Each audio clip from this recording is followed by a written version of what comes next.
Something strange is happening in the economy. Inflation is high, interest rates are rising, companies are laying off workers, and the cost of living is getting worse. People everywhere are asking the same question: are we heading toward a global recession? Some experts say we are already in one. Others believe the worst is yet to come. But what if the next recession isn't like the ones we've seen before? What if this time, the financial world is about to go through a change that no one is ready for? To understand what's happening, we need to look at three major warning signs. These are the same signs that appeared before the 2008 financial crisis, before the dot-com bubble, and before every major economic collapse in history. And right now, they're all happening again.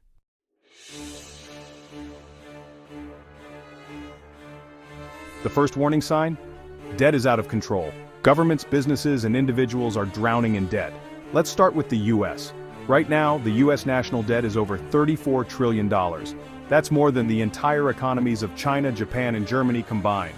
Every year, the US government borrows more money just to keep running. The problem? They don't have a real plan to pay it back. This isn't just happening in the US. Countries around the world, from Europe to Asia to South America, are all in debt. And history shows that when countries borrow too much, recessions follow. Because at some point, the debt becomes too big to handle. Governments have two choices: print more money, which leads to inflation, raise taxes, which slows down the economy. Either way, the result is a weaker economy and a higher chance of collapse. But it's not just governments. Corporations are also in trouble. Over the past decade, big companies have borrowed billions of dollars because interest rates were low. Companies like Amazon, Apple, and Tesla have been able to expand quickly because borrowing was cheap. But now, interest rates are rising. And when money is expensive, companies start cutting costs. That means fewer new jobs, more layoffs, less investment in growth, and we're already seeing this happen. Major companies are laying off thousands of workers. Tech giants like Google, Meta, and Microsoft have already cut jobs. Banks are shutting down branches, and retailers are closing stores across the country. These are the same warning signs that appeared before the 2008 recession. When big companies start cutting back, it means they see trouble coming.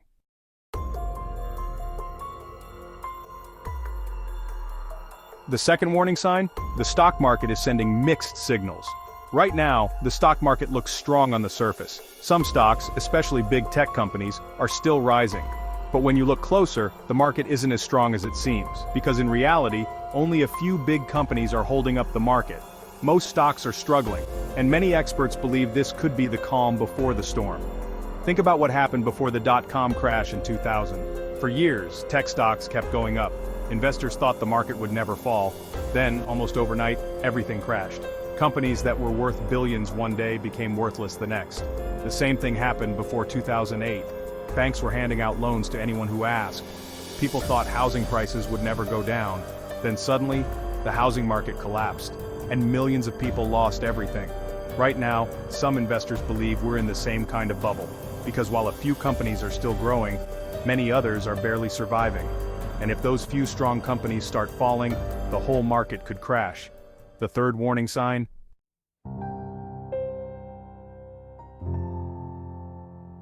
People are struggling more than ever. Wages are not keeping up with inflation. People are paying more for rent, groceries, gas, and healthcare, but their paychecks are not increasing fast enough. Think about this. The cost of living has gone up by over 30% in the last decade. But wages? Most people haven't seen their salaries increase at the same rate. And that means more people are turning to credit cards just to survive. Right now, credit card debt in the US is at an all-time high, over $1.1 trillion in credit card debt. And interest rates on that debt are rising. That means people owe more money than ever, and it's getting harder to pay it back. This is the same thing that happened before previous recessions. People took on too much debt because they thought the economy was doing fine. Then when the recession hit, they couldn't afford their payments. This led to bankruptcies, job losses, and a collapse in spending. And that's when the economy truly starts to crash.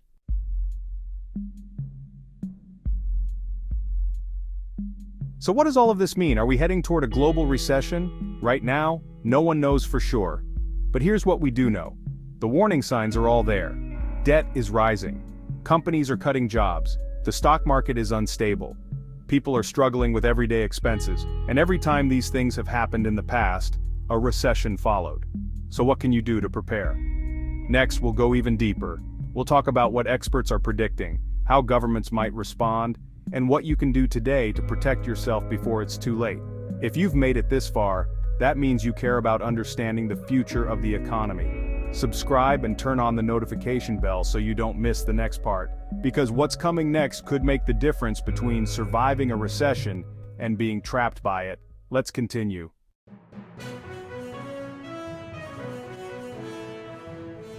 So what do the experts say? Are we actually heading toward a global recession, or is this just another rough patch in the economy?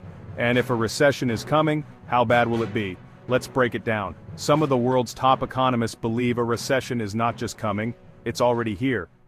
Nouriel Roubini, the economist who predicted the 2008 financial crisis, says that the global economy is heading toward a severe downturn. He believes that high inflation, rising debt, and slowing growth are a dangerous mix. And he's not alone.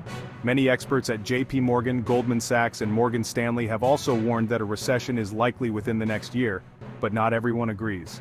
Some economists believe the economy can still avoid a major collapse. They argue that the job market is still strong, consumer spending is holding up, and governments are stepping in to prevent disaster. And they say that even if a recession happens, it will be mild.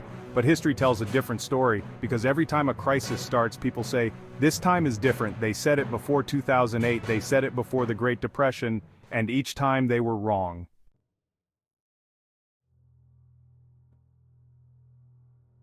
But here's the real question.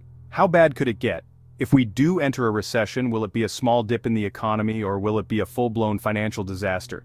To answer that, we need to look at what's making this situation different from past recessions. Because this time, we are dealing with two major problems at the same time. First, inflation is out of control. Inflation is one of the biggest threats to the economy today. When prices go up too fast, people lose buying power. This means their money doesn't stretch as far. They can't afford to buy as much. Businesses struggle because fewer people are spending. Governments try to fix this by raising interest rates. But when interest rates go up, borrowing money becomes more expensive, and when money is expensive, businesses stop expanding. This creates a cycle of slowing economic growth, and when that happens, a recession becomes almost unavoidable. But that's just half the problem. Governments have less control than before. In the past, when recessions happened, governments had tools to fight back. They could lower interest rates to encourage borrowing.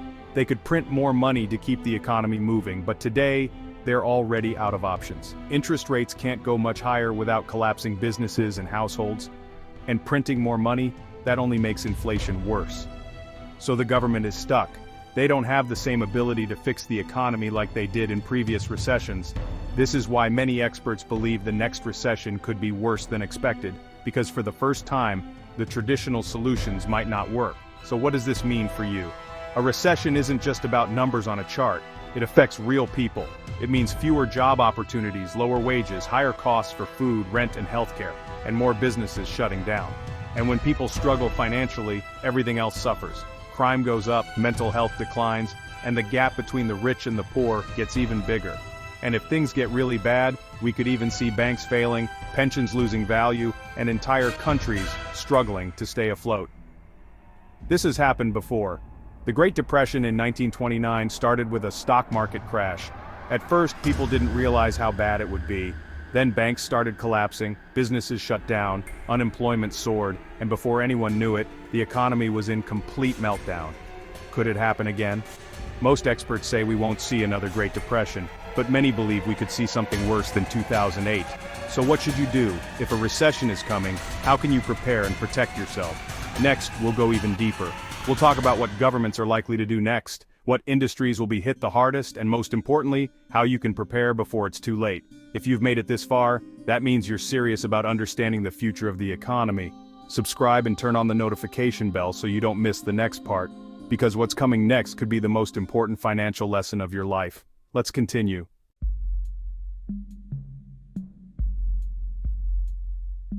Now, let's talk about what governments are likely to do next, because how they respond will determine whether the economy slows down or completely collapses.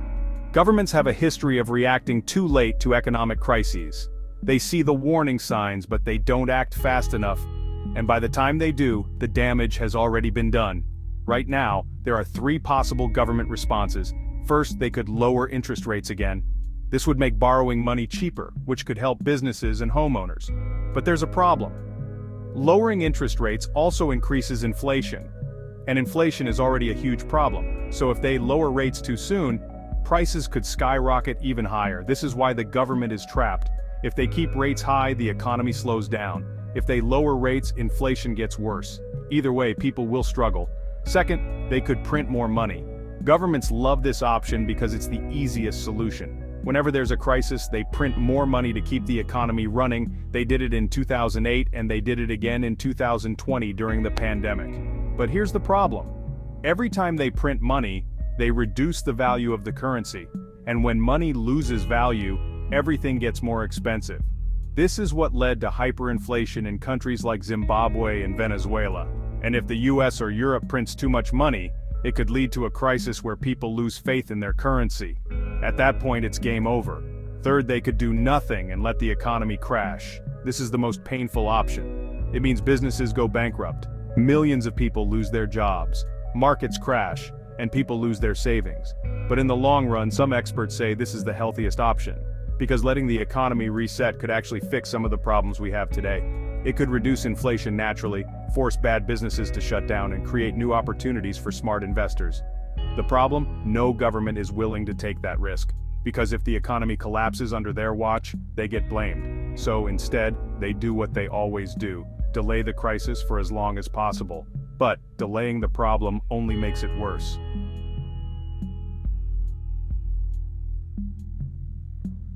Now let's talk about which industries will be hit the hardest, because not every job and business will survive a recession. Historically, recessions hurt certain industries more than others. Here are the sectors most at risk in a global recession: tech and startups. When money is tight, companies stop investing in risky ideas. Real estate housing markets slow down because people can't afford high-interest mortgages. Retail. People spend less on shopping and entertainment.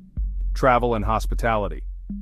Vacations and luxury travel decline. Advertising and media companies cut marketing budgets first when they're trying to save money. If you work in one of these industries, you need to start preparing now, because when the recession fully hits, these jobs will be the first to disappear. But not every industry will suffer. Some businesses actually do better during recessions. Here are the sectors that tend to survive and grow when the economy crashes. Healthcare. People always need medical care, no matter the economy. Essential goods. Groceries, utilities, and necessary services remain strong. Debt collection and bankruptcy services. When people are struggling financially, these industries thrive. Discount retailers, stores like Walmart and Dollar Tree do better because people look for cheaper options. Cybersecurity and IT services. Businesses still need protection from hackers and digital threats. If you're looking for job security during a recession, these industries are safer options. So now we know which jobs and industries will struggle, which sectors will survive, and what governments might do next. But what about you? How can you prepare before it's too late? That's exactly what we'll cover in the next act. Because even though recessions bring hardship, they also bring opportunities. The people who understand what's coming will be the ones who come out ahead. If you've made it this far, you're already ahead of most people. Subscribe and turn on the notification bell, because in the next part, we're going to break down the exact steps you can take right now to survive and even profit from a global recession. Let's continue.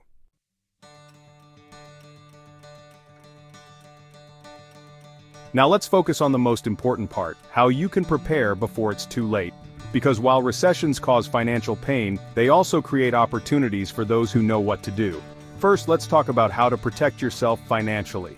Recessions don't just affect the stock market. They impact your job, your savings, and your ability to afford everyday expenses. So the first step? Cut unnecessary spending now. When times are good, it's easy to overspend on things that don't really matter. Subscription services you don't use, eating out too often, buying things just because they're on sale. But when a recession hits, those extra expenses can put you in financial trouble. Look at your last 3 months of spending. Identify things you can cut back on or eliminate. This will give you more breathing room if things get worse. Second, build an emergency fund. If a recession happens, the worst thing you can do is be unprepared. Many people lose their jobs during economic downturns. Companies lay off employees to save money. And if you're not financially prepared, you might have no way to cover your expenses. Experts recommend having at least 3 to 6 months worth of living expenses saved, but if that feels impossible, start with $500 or $1,000. Even a small emergency fund can make a big difference when times get tough. Look at it like this: a safety net doesn't matter when things are going well, but when things fall apart, it's the only thing keeping you from hitting the ground. Third, pay down high-interest debt. Recessions make debt more dangerous. Why? Because when the economy slows down, banks tighten their lending rules. This means credit card interest rates go up, loan approvals get harder to get, and people with debt struggle even more. If you have high-interest credit card debt, now is the time to start paying it off. Because when a recession hits, the last thing you want is to be trapped in debt with no way out. Fourth, increase your income if you can. A recession means job losses and fewer opportunities. So before things get worse, consider ways to increase your income now. That could mean starting a side hustle, freelancing in your free time, or looking for a better-paying job before layoffs begin. The key is to diversify your income, because if one source of income disappears, you don't want to be left with nothing. And history has shown that people who prepare early have an advantage when recessions hit. Fifth, invest wisely. Recessions bring uncertainty to the stock market. But here's the thing: every major financial crisis in history has also been a massive investment opportunity. Think about the 2008 crash. When the market collapsed, people panicked. But the investors who bought stocks at the bottom, they made huge profits in the years that followed. The same thing happened in 2020 during the pandemic. Stocks crashed, but then they skyrocketed. So what does this mean? If a recession is coming, investing now could be one of the smartest decisions you make. But you have to be smart about it. Here are some key strategies. Invest in companies that survive recessions. Look at businesses that people always need. Think healthcare, utilities, and essential goods. Avoid risky investments. Stocks that depend on hype, too risky. If a company isn't profitable, it might not survive. Consider dollar-cost averaging. This means investing a fixed amount regularly, no matter what the market is doing. It helps reduce risk and takes the emotion out of investing. Recessions create fear, but they also create opportunities. And those who invest wisely can come out ahead. Finally, stay informed and be ready to adapt. The economy is unpredictable. No one knows exactly when a recession will happen. But the people who pay attention and adjust quickly are the ones who do the best. So don't ignore what's happening. Watch what governments are doing. Pay attention to job market trends. Keep an eye on inflation and interest rates, because the people who understand the changes will be the ones who survive them.